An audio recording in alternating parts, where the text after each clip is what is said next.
Hello, thank you for joining us today for the AWWA webinar on Ditching Risk, How One City Simplified its Complex Metering Upgrade, presented by UMS Water. I'm Emily Burdett with the American Water Works Association, and I'll be your moderator today. Before we get started, here are some tips to enhance your webinar experience. We recommend you close email, instant messengers, and any other programs not currently in use, as they may interfere with a smooth reception of the webinar, causing slide buffering and poor sound quality. If you do experience a loss of audio or video, please first try exiting GoToWebinar and rejoining. Technical assistance can be found at the GoToWebinar technical support page at the link listed in your handouts and on the slideshow.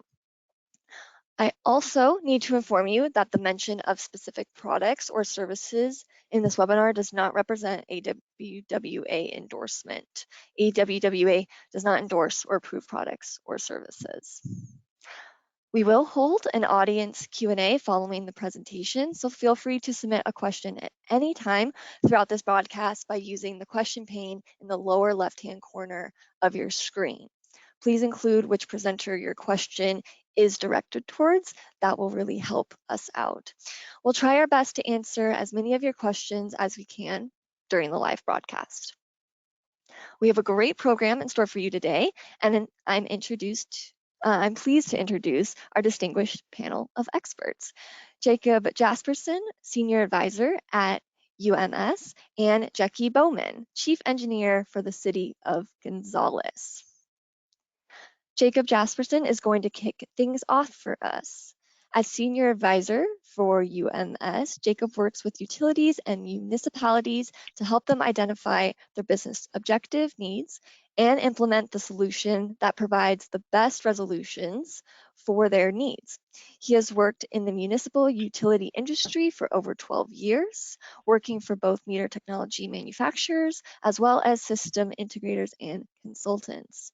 In addition to his work direct with municipalities, Jacob is a regular speaker and contributor to industry events and publications such as AWWA, NRWA Water World, Water Pro, SWAN, the Water Asset Management Conference, and many others. Take it away, Jacob. Perfect. Well, thank you so much, Emily. I appreciate the introduction, and thank you everybody for hopping on today. I'm really looking forward to the conversation and the topic that we're talking about. I'm very excited to be able to be joined by my friend and colleague Jackie, who's going to talk through a little bit in some subsequent slides about her experience with some of these projects. And what we're going to be talking about today is advanced metering upgrades, and I think everybody on the webinar here is familiar with that topic and familiar with deploying AMI technology, and really just understanding the fact that it's much more complex than simply putting meters and technology in the ground. And so today what we're going to do is we're going to share some of these risks with deploying this advanced metering technology. We're going to talk about where the industry is heading, and we're going to talk about some ways that we can help eliminate some of those risks. And this presentation is actually going to be built upon a three-part series that my good friend and colleague Jody Mitchell at UMS wrote for OPFLOW last year, talking about planning, procurement, and best practices that were associated with a comprehensive metering upgrade. And so the focus of what we're going to talk about today is how you can take those plans and procurement methods and use them to deliver a metering upgrade program that helps ease the transition and compress the deployment schedule and some of the risks that are associated with that upgrade. So as Emily mentioned, we're going to leave plenty of time for questions. Feel free to send your questions in as we're going, and we'll jump right in. So this first slide here, I promise this is not just a humble brag and me wanting to put a slide up here showing me competing in this Ironman in August of 2019. This is actually relevant in some way to the conversation. So bear with me here. Give me a little bit of rope. So this was me August 2019 after completing my first full Ironman in Madison, Wisconsin. And for those that don't know, an Ironman is a triathlon event consisting of three parts. There's swimming, there's biking, there's running. The distances on a full Ironman are a 2.4 mile swim, a 112 mile bike, and then a marathon, 26.2 miles after that.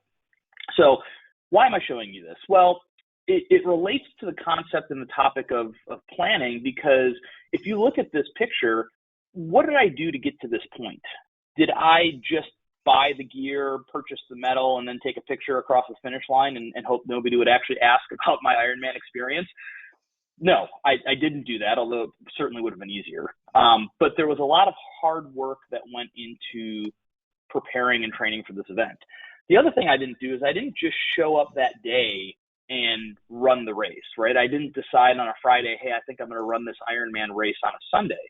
There was a very specific goal that I had in mind, and I trained with that specific goal and outcome in mind, and I structured my plan accordingly. So bringing it back to AMI, how does this relate to AMI upgrade projects, advanced metering projects? Well, it takes, much like running an Ironman, it takes a lot of information.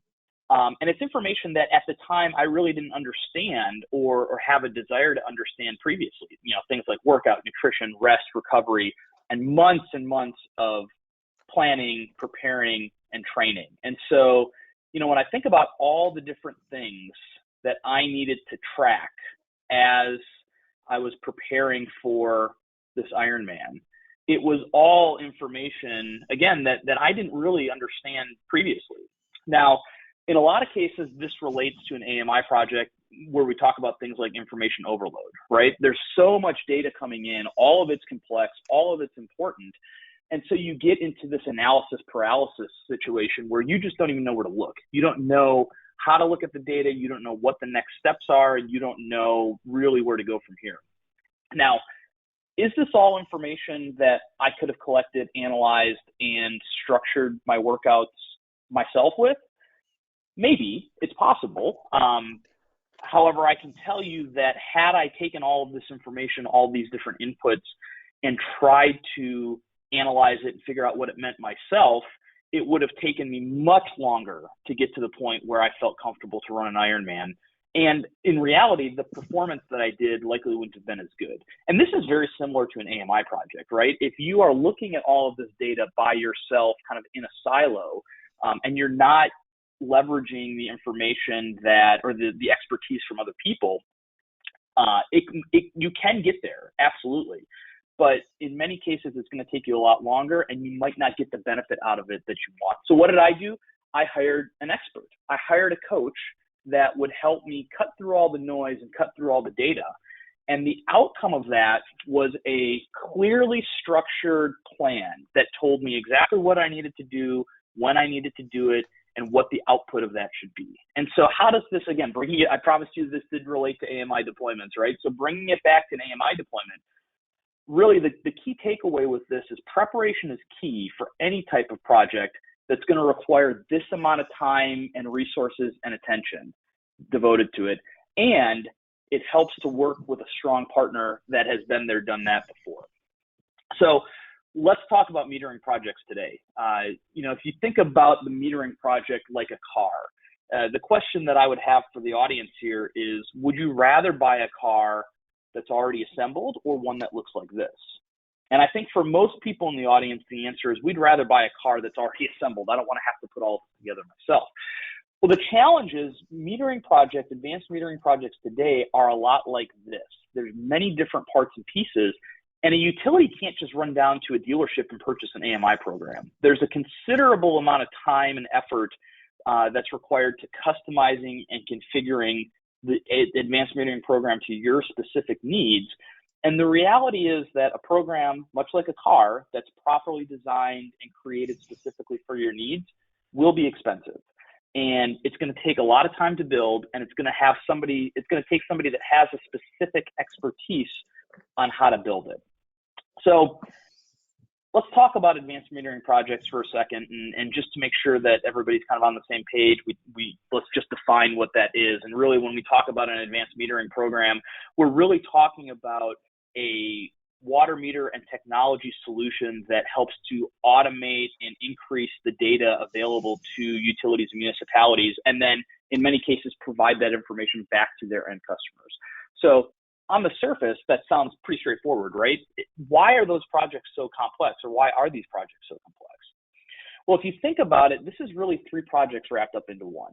This is an IT project, it's a construction project, and the piece that I think a lot of utilities don't think about is it's a business transformation project. In other words, you're taking the way that you've done business previously and you are completely revolutionizing it, or you should be completely revolutionizing it. So part of the issue and part of the reason these projects are so complex is that this project and this program is being literally built out in front of your eyes every single step of the way. Think about it again, going back to the car analogy. Think about if you were looking to purchase a car and you were on the factory floor when the very first screw for that car came to the assembly line, right? What would you likely witness as they were putting that car together? You'd see a lot of times when things don't work the way that they're supposed to, when a part or a piece fails and needs to be replaced, when there's delays in the production line and the products getting delivered. And in many ways, an advanced metering program is exactly like that. It's being built in front of your eyes, and it's being built in front of your customers' eyes. And so that's one of the things that is so complex with these projects, is that you're going to see all of these different delays and issues with products not working right the first time. And so it's going to be frustrating for you as a utility, and it's going to be frustrating for your customer. And for this reason, a lot of utilities will sometimes hire an outside consultant to help mitigate this project risk, right? So a lot of complexity involved with the different parts of the projects.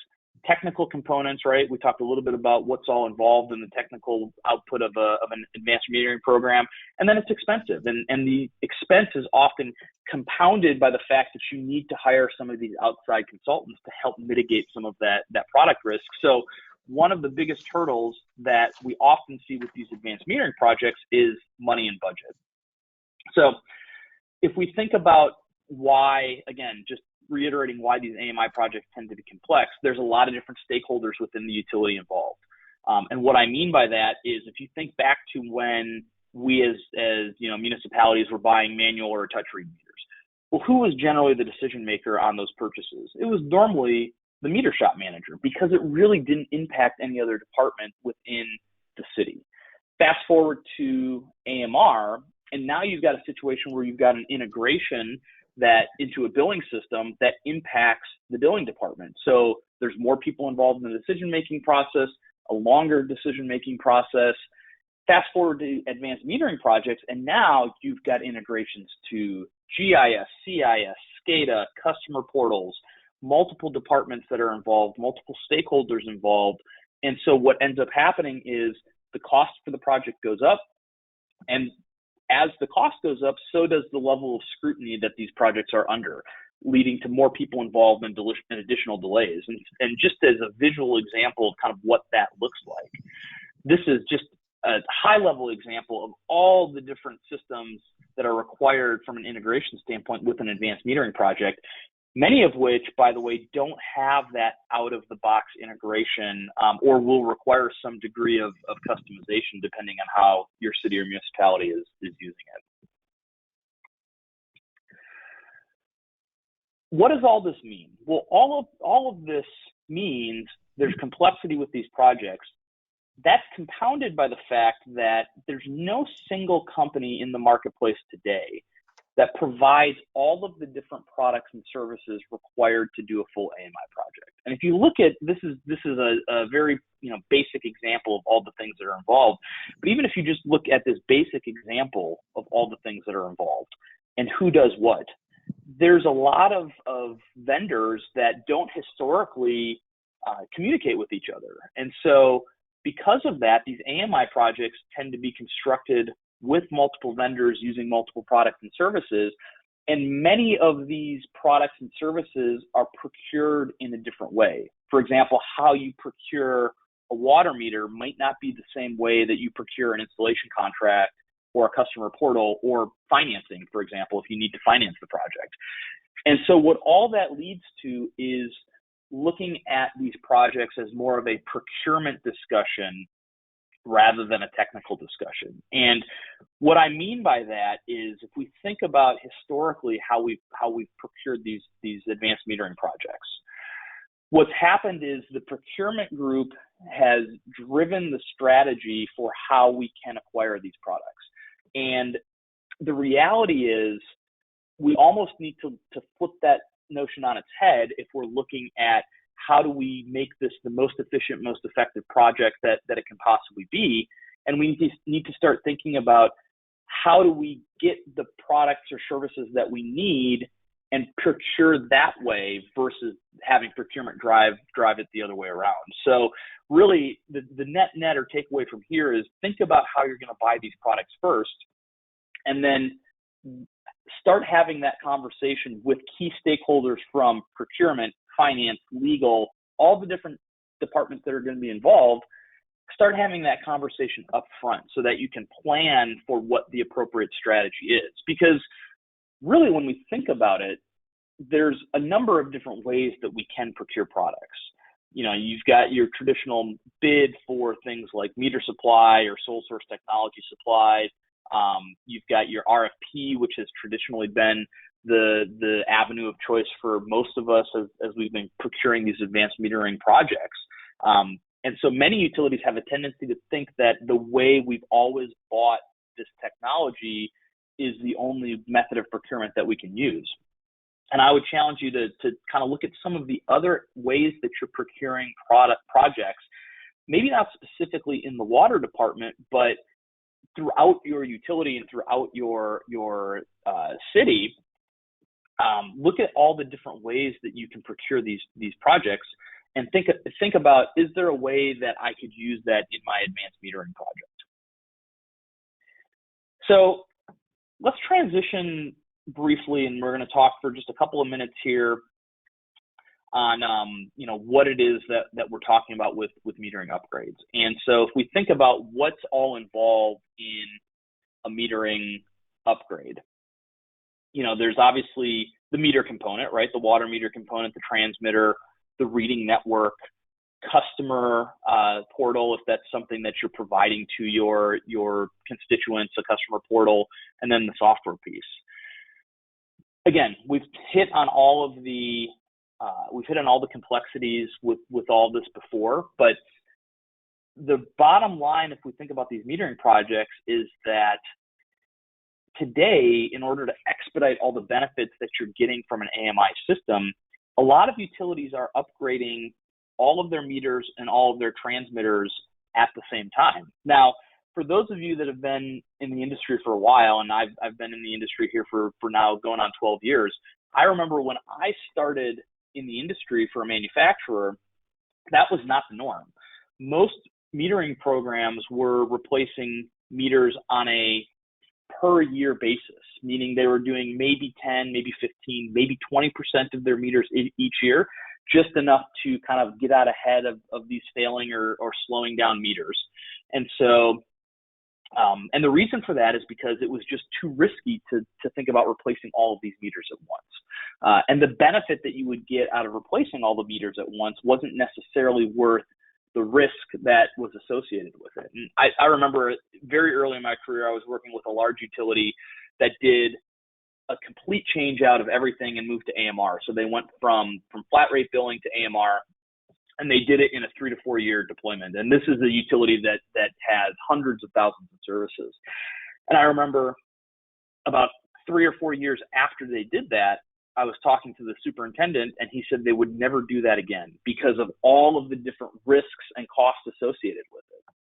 Well, now, if we think about products today on the meter and AMI side, manufacturers and vendors have done a very good job of eliminating a lot of those risks. And so, for example, you've got things like longer meter warranties, longer network warranties, battery technology that's gotten to a point where you can have a transmitter in a pit set environment for a 20-year period. Even going to the point with some of the new ultrasonic and magnetic flow meters where you can guarantee the meter accuracy for as long as 20 years. And so what's happening there is we're reducing a lot of the risk that was traditionally associated with metering technologies.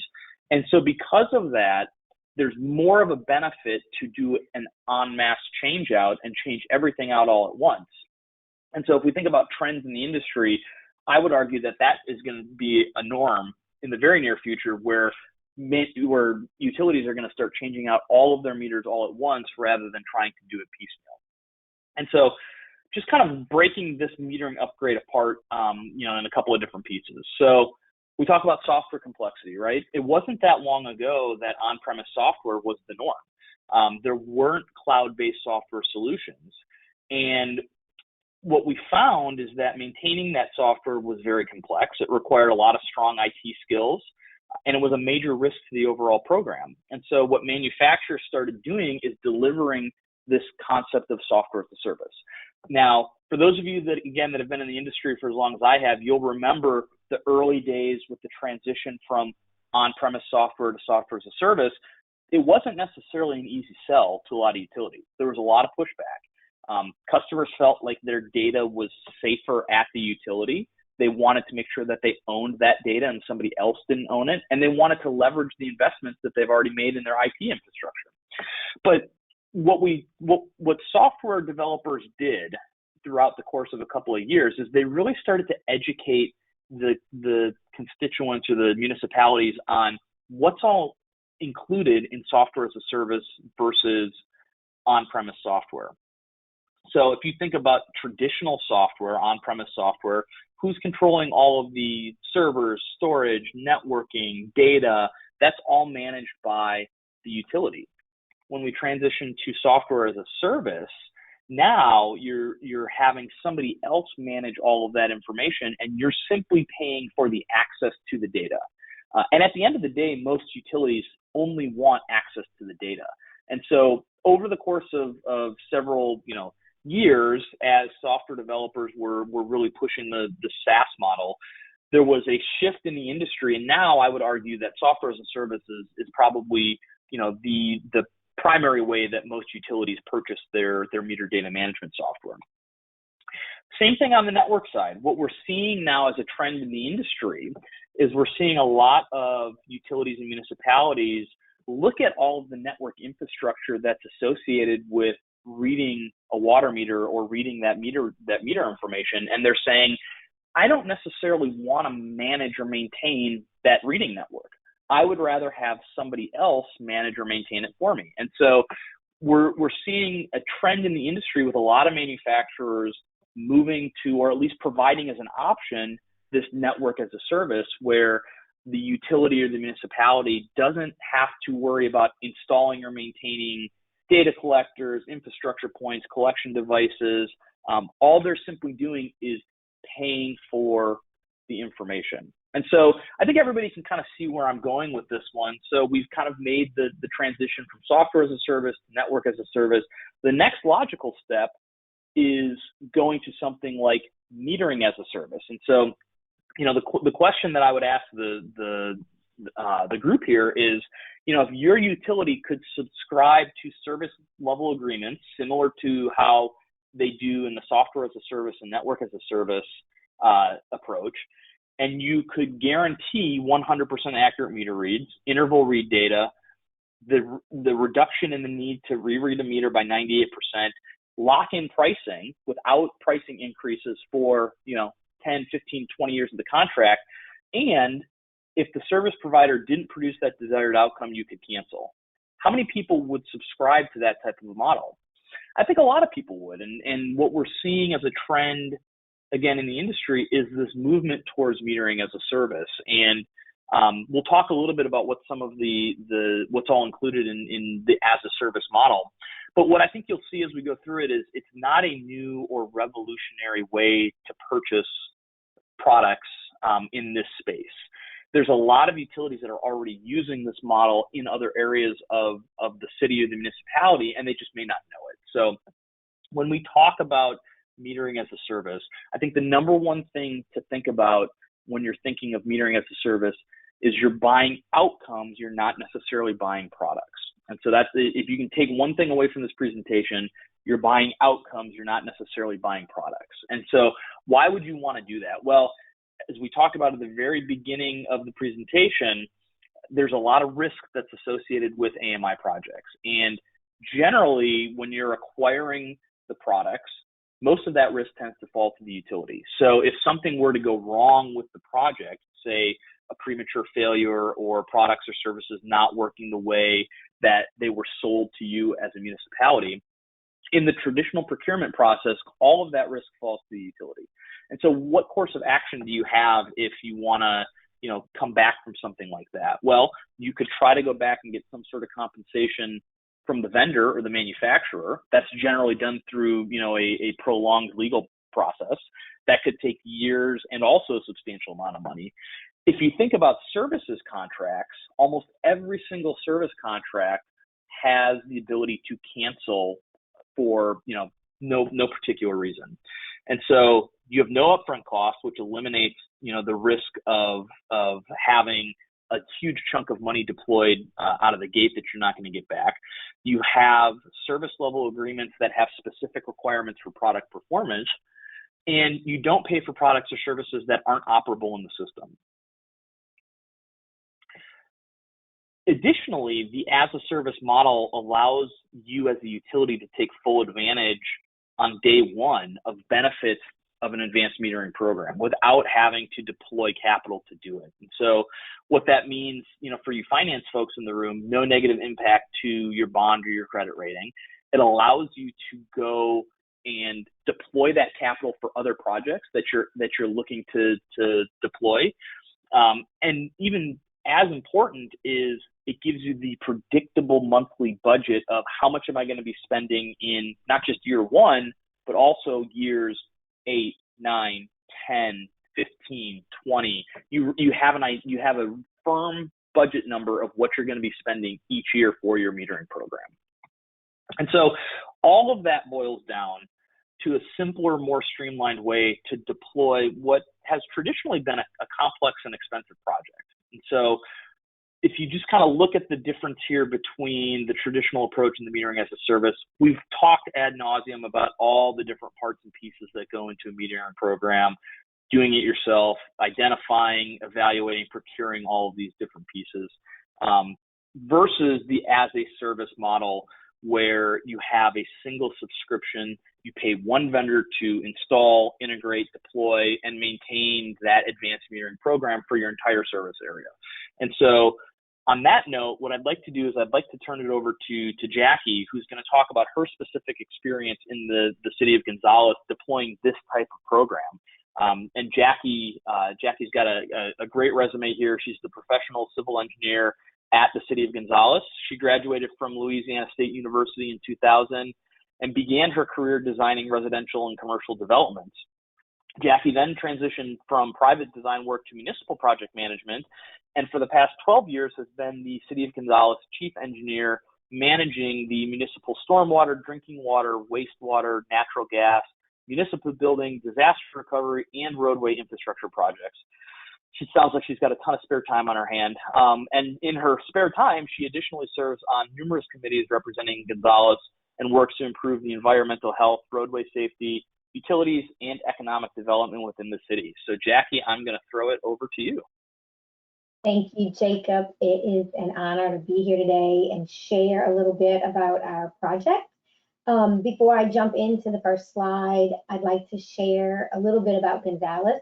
So Gonzales is located in Louisiana between New Orleans and Baton Rouge. Back in 2018-19, when we were trying to change out meters, we had approximately 5,000 meters in the system. And as Jacob mentioned, we explored the traditional bid, build, replacement projects. And over the years, we're able to change out just a couple hundred each year.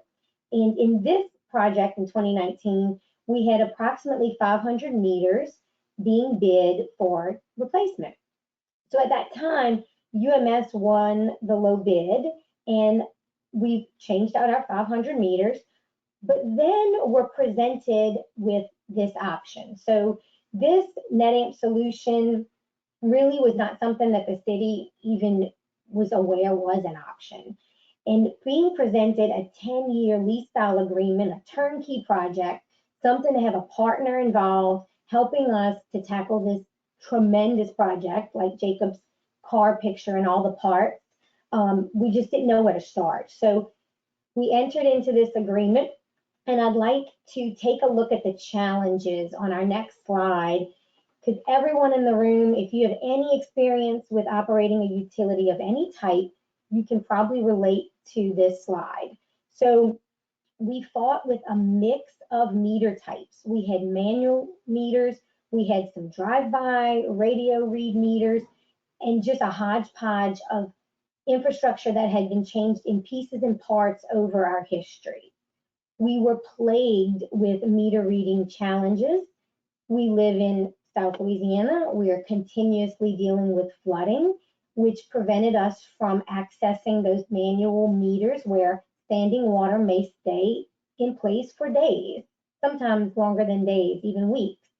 Dealing with locked gates and aggressive dogs and all the fun things that meter readers deal with, we had here in Gonzales. So this cycle of meter reading challenges led to extensive delays, and either we had to estimate our bills each month, or we were delivering bills with a very irregular read schedule. So a customer may get a bill that had 6 weeks of period on it, and the next bill might have 2 weeks of a period on it, which obviously made our customers very unhappy. But just like many of you may relate to, we had limited staff resources. So we would contract out our meter reading, hoping that would help and create a solution, but that just created additional problems. We had a huge turnover rate amongst the contract workers, and their data quality was extremely poor, which just led to more rereads. So you can see how we were stuck in this cycle of business challenges, field challenges that just never seemed to go away. So let's take a look at our next slide and how our system was able to get to a solution. So we enter into this contract with UMS, we go through MAAS meter change out, and yes, we're going to talk about how we overcame some of the implementation challenges, but here's the good news. These great results. So obviously you can see on the screen, the billing accuracy just was tremendous improvement compared to our 2 or 6 week billing cycle. So we reduced that meter reading time for our staff, improving the accuracy and reducing those errors, and giving our customers something that they could rely on. So by implementing this, we were able to get consistent and accurate data and do something that I didn't realize was actually a side benefit. So this new metering system was helping us create a more environmentally friendly system. We were taking vehicles off the road, we were reducing that vehicle idling time, and therefore reducing emissions. So a side benefit that we didn't actually capture a cost or actually put into our equation when we were exploring this project was this side benefit, which was really a tremendous benefit to us. But my most favorite part of the project is the next slide. That is our customer satisfaction. So if you operate any utility, you know that unhappy customers can be an extremely difficult thing to manage. And once you get some folks unhappy, it's very hard to bring them back in. So implementing this project helped us give customers a sense of confidence in our system. They were confident they could get a bill on time. They were not going to get shocked by these drastically different bills from month to month, which reduced complaint calls into the utility office. So you can imagine by reducing those calls into the office, that's allowing our staff to accomplish alternate job duties. As I mentioned, we have a small group of resources. So giving those resources, our most precious resource, our staff, time to do other things is simply a priceless benefit. But having people not have to call City Hall and complain and stand at the front counter and get very unhappy with our staff is simply priceless. So In addition to making them happy with their bills, we were able to give them early leak detection. So giving them an app where a customer could know within 24 hours that their utility use had gone up drastically was a benefit that they were not even going to have with us before. We were going to wait 30 or 45 days before we read their meter to find out that they'd been having an extensive leak for over a month. So I'm going to share a quick story because it's just worth sharing. Having this leak detection information was giving us a way to save our precious groundwater aquifer and make our customers happy. In the first 2 weeks of implementing, I'd say 75% of the system had been online.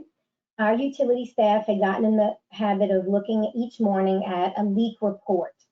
They would look into each one of the red flags, and one pops up where a residential customer is using like 700 gallons a minute. It was ridiculous how much water is coming through this meter. So they call, the customer doesn't answer, they send someone over.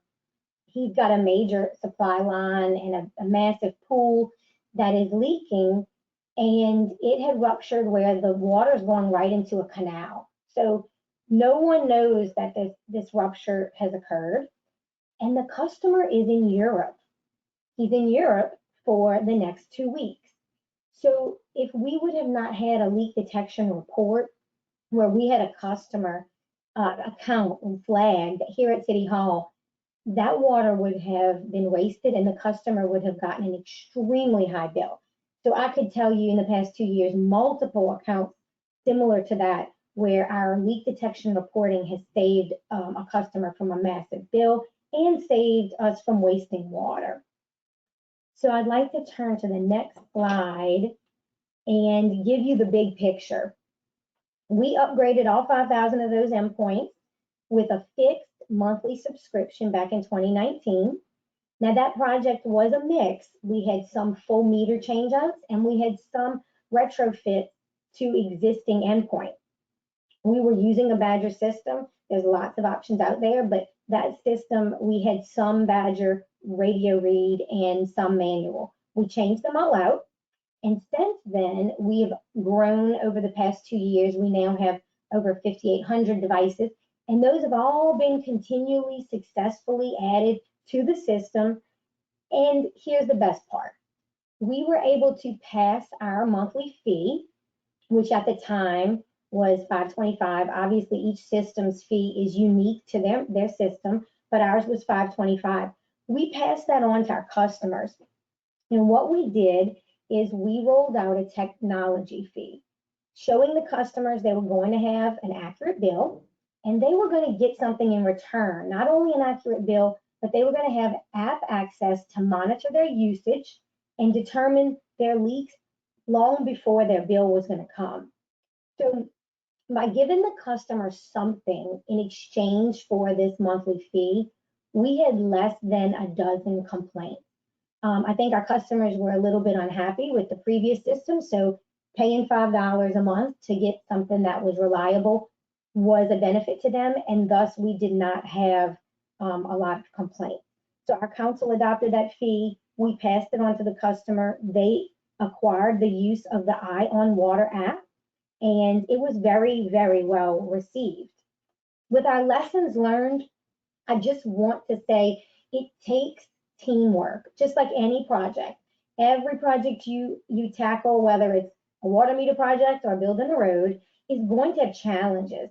In our project, I will say our relationship with the city staff and the UMS staff was critical because UMS was available to us as they are today in this partnership through every bit of the implementation.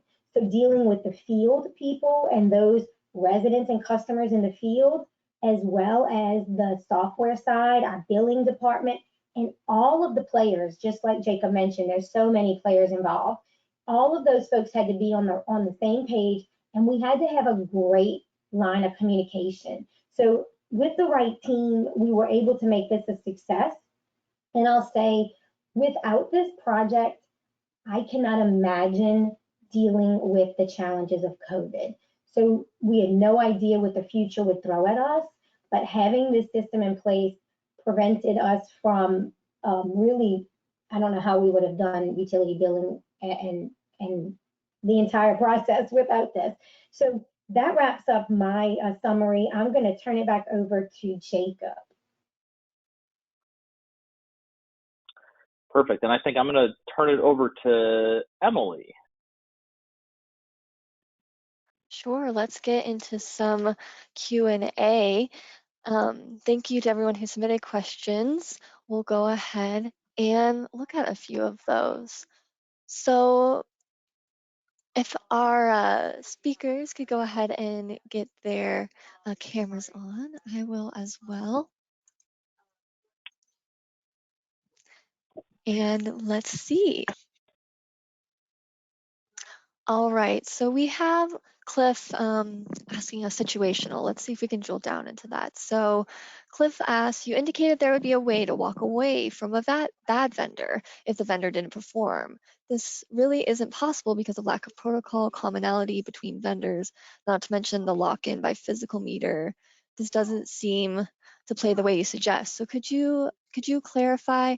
Brooke also was looking about the situational of canceling. Obviously, we can't get into their exact situation, but perhaps we could speak to that thought process a little bit.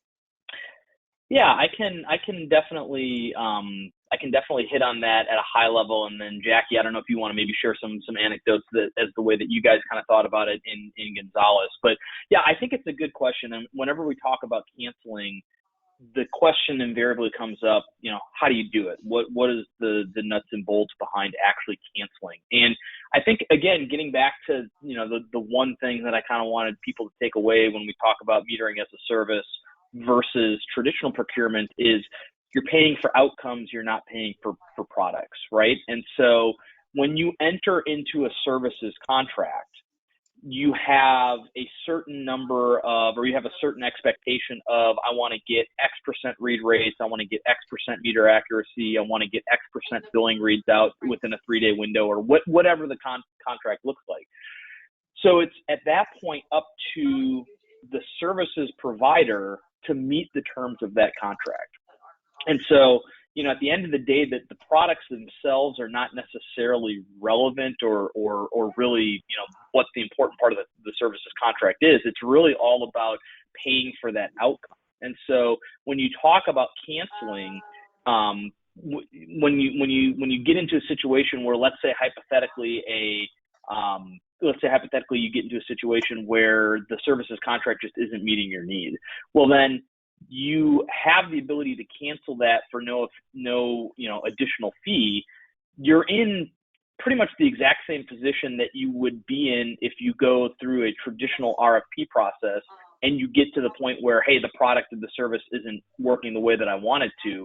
The only difference is now, rather than paying for all of that product up front, I've paid a much smaller amount through the services contract that, I now have the ability to look elsewhere for whatever products or services you have to offer. So I hope that helps answer a little bit. I know it's not a specific answer because every situation is different and depends a little bit on how the contract is structured, but really at the end of the day, you're looking at, purchasing the outcomes rather than the products themselves. So I have very limited experience, and I'll just share this. Before using our current water meter, we did have a different product in the city, and it did not work for us, and we didn't have a good relationship with the vendor, and we had issues. I'll just say that we had issues. But when we decided to leave that particular meter brand, it was extremely expensive. Now this is back, we're talking 10 years ago or more, and it was the build project. So when we entered into the UMS contract, I will say this, when I mention it's a partnership, and I obviously don't have experience with ending this relationship because it is working very well, there's two things I want to mention that I didn't mention in the slide. So in the beginning of our investigation, our field investigation, there's a tremendous amount of field work involved and financial work involved to determine your benefit cost analysis and will this work? You know, you have to make sure it's going to work. But they also tested our meters for accuracy. So our meters were tested to determine if we had lost revenues. And in that exercise, our big commercial meters were somewhere in the range of 80% accurate. We were losing a lot of money. So in our ongoing contract, every year in October, our commercial meters are sampled for accuracy. So both the city and UMS want to make sure that the system is still functioning properly and that we are not losing revenue through billing. So obviously we're still in this partnership and we're several years in now, and I can tell you every year we do a checks and balances to make sure those terms are still being upheld and our products are still operating at the level of accuracy we were promised. Yeah, and that's a good point, Jackie. So let me maybe rephrase, what I said slightly. So when we're talking about services contracts, right? If you enter into a services contract, let's just say it's with UMS, right? So you enter into a services contract, you enter into it with vendor X. Vendor X either doesn't perform the way that they want to, or it doesn't meet the requirements or the specification that you have in your services contract. Well, then in that instance, UMS would be responsible for finding vendor Y that would then meet those requirements within the service contract, right? So again, I think it's thinking about it from a standpoint of we're paying for outcomes, not necessarily paying for the specific products to get there. Okay. I think I'm starting to understand personally. I think our audience is as well and really enjoying what you're saying, because we've had some more questions come in as you two have been thinking through this. Now, I apologize if I pull us a little bit away, but some of the questions that I'm seeing are talking about your meters specifically. Jackie, our audience is curious that, for example, Holly asked, it's mentioned that metering as a service reduces the need to do manual meter reads. Can the speakers clarify what they're using as the alternative? Is it satellite based? No physical presence is needed. I think they're curious what you have on the ground, Jackie. So I'm going to be honest, I couldn't tell you the exact model number, but we use a Badger product. I know there's like an SE endpoint, and Jacob may be the expert on this one.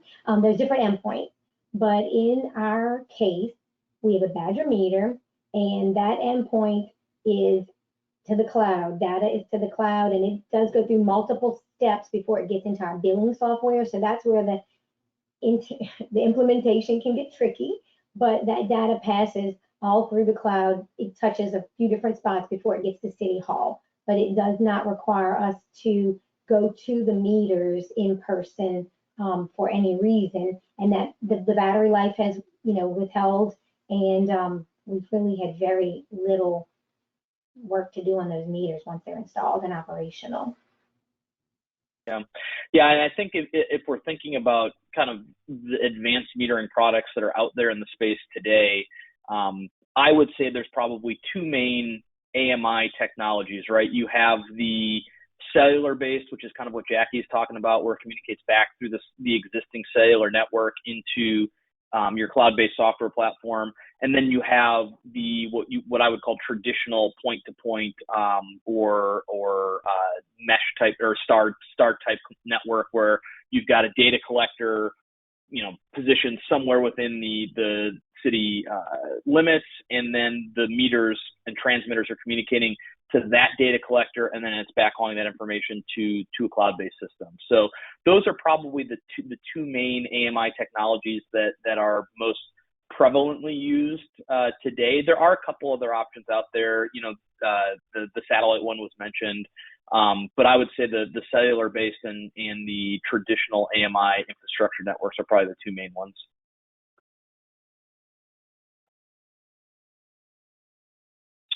And you might be muted, Emily, if you're trying to ask another question.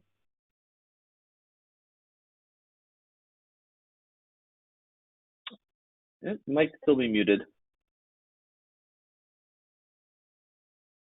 All right. I'm going to pause for a moment, make There we sure the go. system doesn't. Yep, Okay, there there it we go. goes. Kept flipping me over. So now Michelle asked, and I think Jacob, you might be able to answer this. It's another situational, but I do find it interesting.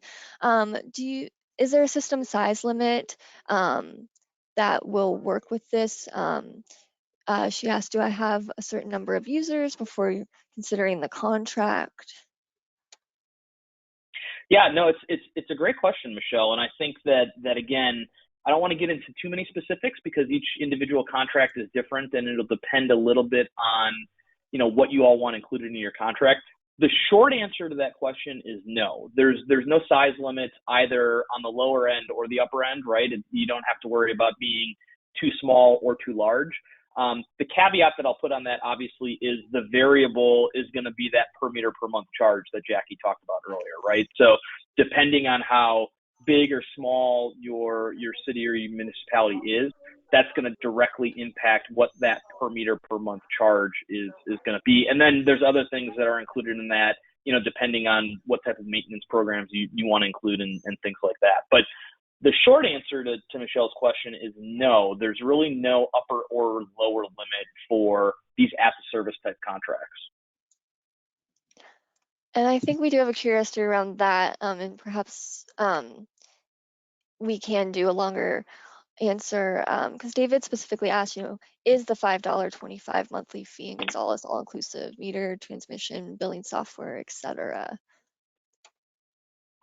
Yeah, so, and yeah, Jackie can probably answer this question better than I can, but yeah, the short answer is yes, and that's, really kind of the big benefit of these as-a-service contracts is one payment to one vendor for kind of everything that all goes into an AMI project. Yes, I'll just add that of the 525, it's very detailed, broken down. A part of that is for your cloud-based service. A part of that, like the lease on the actual hardware. So it's all very unique to the system, like Jacob mentioned, and how many meters you need. But that's what our fee. My fee was all inclusive. Okay. Now, I think there's a good question here from Jane. Just re-clarifying, who owns the water meter?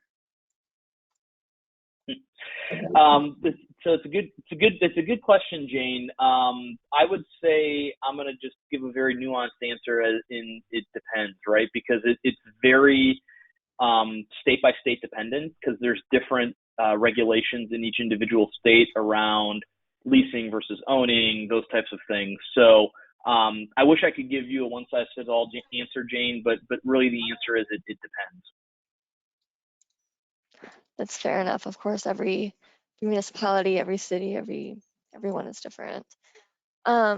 So with us having a few moments here left, let's see. Todd would like to know, how do you set up the leak detection option? Is there a way to set the system up for residents that normally don't use a lot of water, and all of them start suddenly using a lot of water? So our utility staff obviously handles all the nuances behind the scene in the software, but from what I gather, it is very easily done and it's based on their consumption. So you would get a red flag if your residence uses a pretty average amount every month, and then all of a sudden there's a percent increase over a certain amount. I don't know how they set that threshold, but they get that whatever that threshold is set at, whatever your utility decides to set it at, your report flags those accounts. Obviously, if you have a large user, we have a bean factory. So the bean factory uses a lot of water, but it's based on their usage month to month. And if it were to spike, it would show up on the report. Yeah, Okay. and I will just to kind of add on that a little bit. I think that just about every major vendor out there within their software platform has the ability to configure these leak alerts and alarms. The other thing that I will mention is, again, the flexibility of the as-a-service model allows you, as a utility, for example, let's say you've got very high non-revenue water or very high unaccounted for water, and there's a portion of it you think is in the distribution mains itself. Well, one of the big benefits of the as a service model is the ability to incorporate other things into the system, like, let's say, acoustic leak logging or acoustic leak detection, and fold that into the per meter per month. Obviously, that's going to increase the per meter per month cost, but again, it allows you to, rather than procuring all these different things separately, just do it under one services contract and then get it deployed. Speaking of deployments, Jacob, I don't know if you're able to talk to this, but what is the biggest deployment to date completed by UMS, or perhaps you signed some things that wouldn't speak exactly to those numbers, but.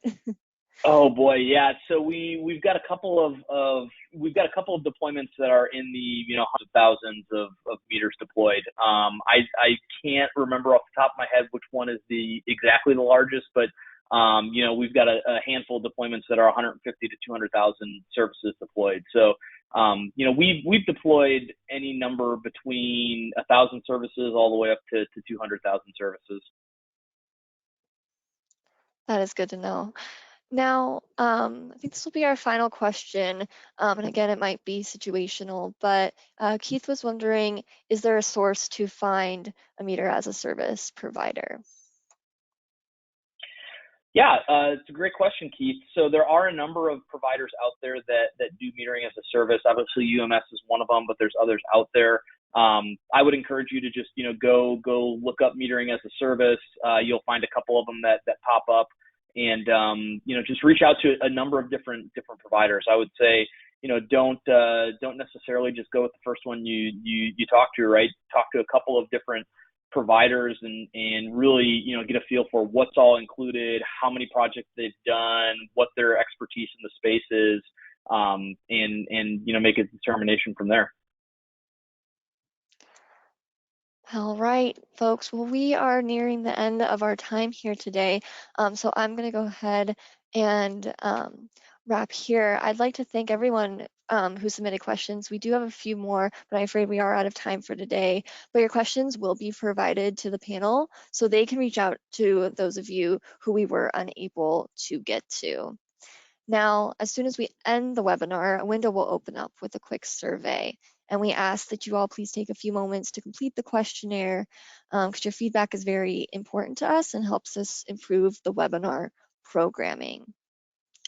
Now, we hope you enjoyed today's broadcast of Ditching Risk, How One City Simplified its Complex Metering Upgrade, presented by UMS Water. I do want to thank both of our presenters from both UMS Water and from the City of Gonzales, Jackie and Jacob.